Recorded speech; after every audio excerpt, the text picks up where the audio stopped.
Salut, bienvenue dans cette nouvelle vidéo. Aujourd'hui, on va parler d'une chaîne YouTube problématique de ouf.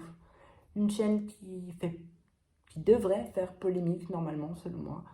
Du moins, plus que ce qu'il n'est. Si ça vous intéresse, on se retrouve juste après l'intro.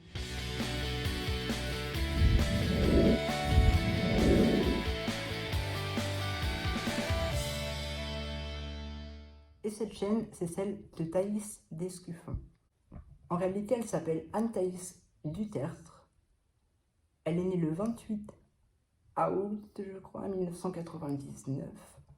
À Toulouse, elle est née au sein d'une famille nombreuse, au sein d'une famille catholique. Elle grandit près de Toulouse, il fait ses études, obtient un bac L.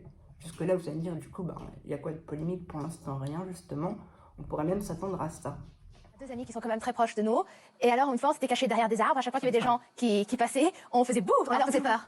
Ah ouais. Passons tout de suite à ses engagements politiques qui, eux, pour le coup, sont beaucoup moins drôles que la vidéo précédente. Concernant ses engagements politiques, elle est donc membre de Action française pendant un certain temps. Elle devient ensuite membre de Mouvance Identitaire, un groupe ultra-droite européen. Puis, par la suite, elle devient membre de Génération Identitaire, cette fois-ci, en octobre 2018, qui lui est un groupe d'extrême droite, mais français. Je laisse avec un petit extrait qui va vous montrer plus en détail ce que sont ces groupes. C'est l'affiche qu'on peut trouver sur Wikipédia, tout simplement.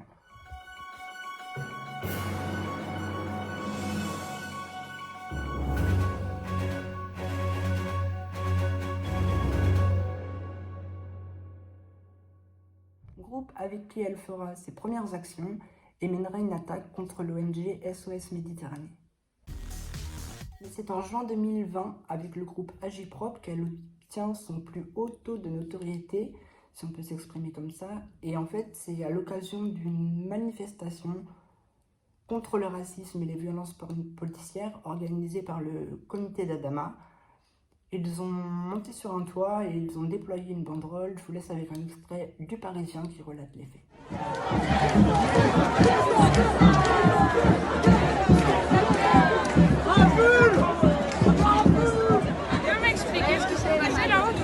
Qu'est-ce qui s'est passé? C'est que durant le speech en fait, de Assa Traoré, des personnes sont venues et ont mis cette affiche. Et il y a écrit pour les victimes du racisme anti-blanc et ils avaient mis comme hashtag What Life Matters. Et en fait, ça a posé problème. Donc du coup, tout le monde a commencé. C'est Génération Identitaire, c'est un groupuscule d'extrême droite. Les commentaires dont j'ai précédemment parlé lui permettront d'être à multiples reprises l'invité de l'émission Touche pas à mon poste de Cyril Hanouna.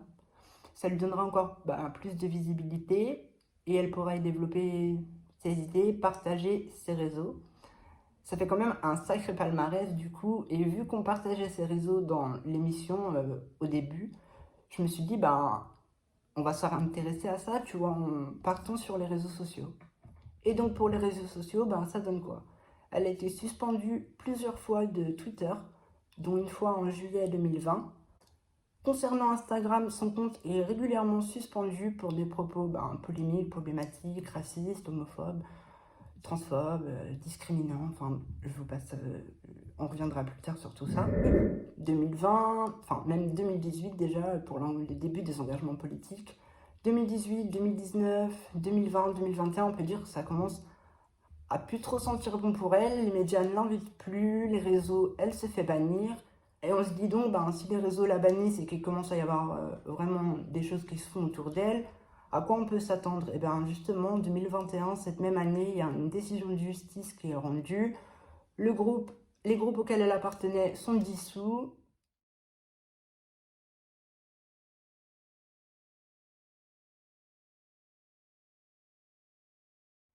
Mais seulement 2 mois avant le jugement qui a mis fin et qui a dissous ces groupes auxquels elle appartenait, elle a créé un compte YouTube, mais cette fois-ci sous son propre nom, nom d'emprunt, nom médiatique, et ce, pour ne pas être sous le coup de la loi, puisque tout ce qui était en rapport à ces groupes, du coup, n'aurait plus lieu d'être ni d'exister.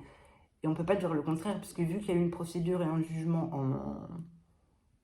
en septembre, en mai, elle était forcément au courant de ce qui allait se passer pour les groupes auxquels elle appartenait, puisqu'elle avait sûrement dans le cadre de la procédure, on avait dû sûrement l'entendre pour justement avoir son témoignage, avoir des preuves et pouvoir rendre un jugement normal, si je puis dire.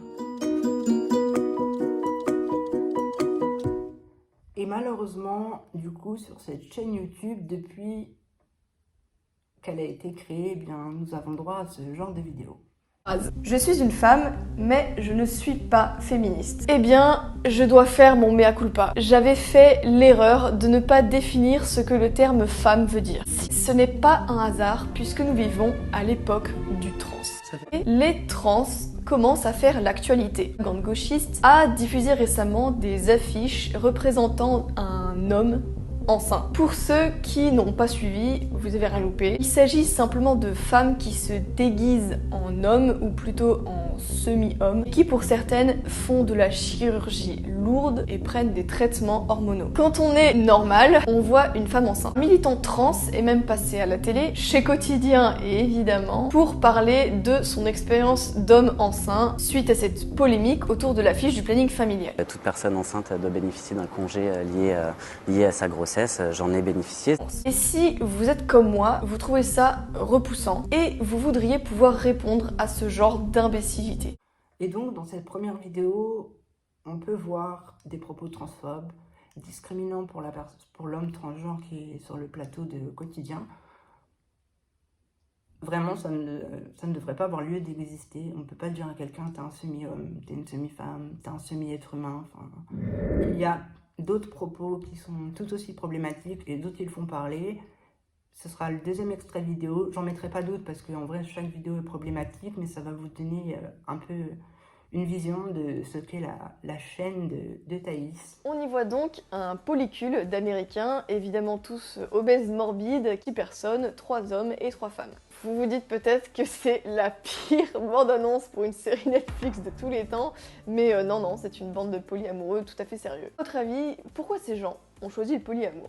En fait, c'est très simple. Pour le comprendre, il faut les observer. Aucun de ces individus ne sont désirables. Ils sont difformes, ils s'habillent n'importe comment, et pour compléter le cliché, 2 des 3 femmes ont les cheveux violets. Il leur devient presque impossible de trouver un partenaire exclusif. Entre nous, sérieusement, en tant qu'homme, est-ce qu'une femme comme ça vous ferait rêver? Et inversement, mesdames, est-ce que vous pensez pouvoir sincèrement tomber amoureuse de ça? Évidemment que non.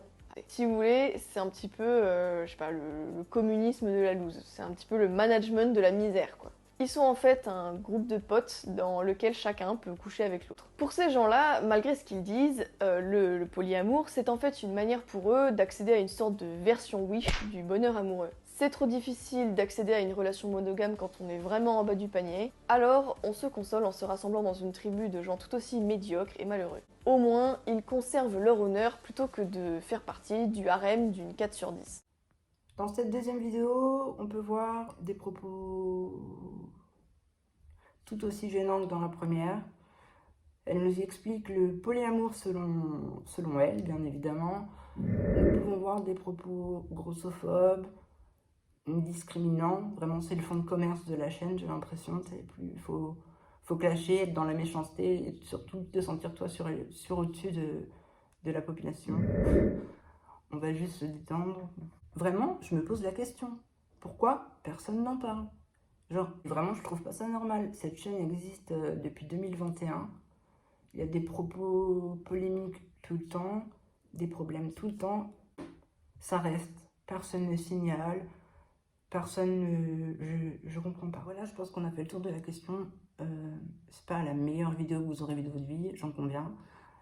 J'ai pas de spot lumière comme si on était sur un plateau télé. Je fais avec mon téléphone dans mon salon parce qu'en fait, juste, ça m'a vraiment déçu de voir qu'il y a ce type de contenu déjà en français, sur YouTube France en gros, et encore plus déçu de voir qu'il n'y a pratiquement pas de signalement et choqué que le contenu reste public en fait. Donc voilà pourquoi j'ai fait cette vidéo. À défaut d'être la meilleure vidéo, j'espère qu'elle vous aura au moins sensibilisé et donné envie d'agir vous aussi contre ce genre de propos qui sont juste intolérables. Si c'est le cas, n'hésitez pas à mettre un petit pouce bleu, ça fait toujours plaisir, ou à me lâcher un petit commentaire, ou encore à vous abonner, vous serez les bienvenus. Et je terminerai quand même par ma phrase habituelle, prenez soin de vous, de votre famille, parce que c'est ça le plus important. Bye.